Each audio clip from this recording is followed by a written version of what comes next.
Friends नमस्कार।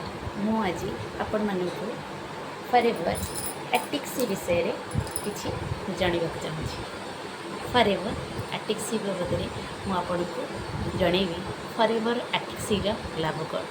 तेणु शेष पर्यटन मो भिडियोटी देखुं एवं मो भिडियोटी भल लगी ताले भिडियो लाइक शेयर और सब्सक्राइब निश्चिंत कर दिंतु। तेरे शुणु फॉरएवर एटिक्सी विषय आपन को एठारे गोटे फुल एक्सप्लेनेशन मुझे देदेवी। एटिक्सी कौन जहाँकि आपण यह व्यवहार करी अन्य मानकर उपकार करेंगे और निजर भी उपकार करेंगे। हाँ आज्ञा एटिक्सी हूँ फॉरएवर एटिक्सी तार फुल बेनिफिट एते जे अच्छी जोटा कि आप कल्पना ही करें। पुणी थे मुझे ये एटिक्सी बाबद भल रकम मुझे सूचना दूसरी फॉरएवर एटिक्सी सप्लीमेंट विषय या फॉरएवर लिविंग प्रोडक्ट्स गोटे यूनिक सप्लीमेंट। हाँ आज्ञा या फॉरएवर प्रोडक्ट्स गोटे यूनिक सप्लीमेंट जहाँ जो मिसी ओमेगा 3 फैटी एसिड्स BHA और EPA सहित ऑलिव ऑयल गुडनेस बुझीपार तो। फॉरएवर एटिक्सी कौन फॉरएवर एटिक्सी कौन फॉरएवर एटिक्सी हूँ गोटे सॉफ्ट जेल कैप्सूल जो अच्छी नेचुरल फिश ऑयल EPA और DHA Calimere oil olive oil भितर रही यार फॉर्मूला बॉडी पाई ये जो ऑयल यार फॉर्मूला केवल बॉडी पाई एसेंशियल फैटी एसिड्स जोगे थाए जहाँ को बॉडी निजे प्रोड्यूस करें ना। बॉडी यह केबे निजे प्रोड्यूस करें ना। बुझीपार तो। ताले आमे फॉरएवर बेनिफिट आमे कौन कौन जानिबा। हार्ट हेल्थ बहुत भल। Omega 3 fatty acids blood circulation को इम्प्रूव करे। कोलेस्ट्रॉल और ट्राइग्लिसराइड लेवल को कंट्रोल करे। High BP blood pressure balance करे। हेल्थ हार्ट फंक्शन सपोर्ट करे। अपन शुणी था केमिति आम शरीर सुस्थ रहे। ब्रेन आउ मेमोरी को आमर ब्रेन मेमोरी को DHA ब्रेन सेल्स पाई पूरा एसेंशियल। रेगुलर यूज कले मेमोरी फोकस कंसंट्रेशन में वृद्धि करे। बुझीपार ना। मेंटल प्रॉब्लम पाई पूरा बेनिफिट। मेंटल प्रॉब्लम जहाँ भी थी यह full benefit.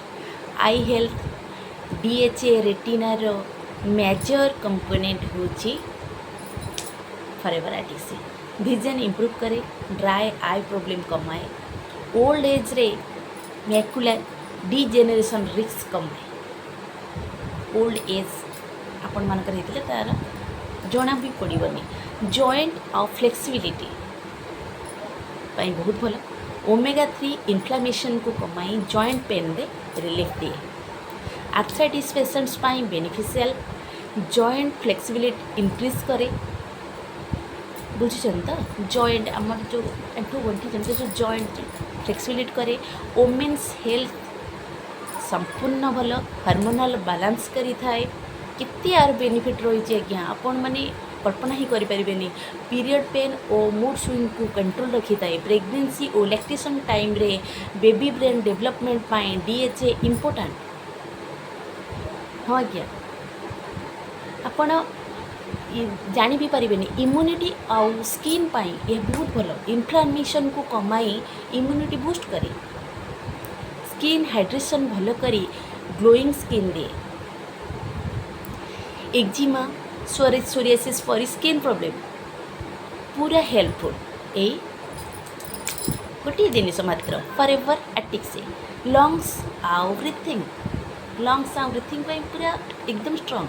Asthma respiratory problem रे बहुत हेल्प करे। लंग्स फंक्शन इम्प्रूव करी ऑक्सीजन सप्लाई इंक्रीज करे। हाँ आज्ञा आपण ये जिनसटा को ऑर्डर करी आपण शरीर को सुस्थ रखते।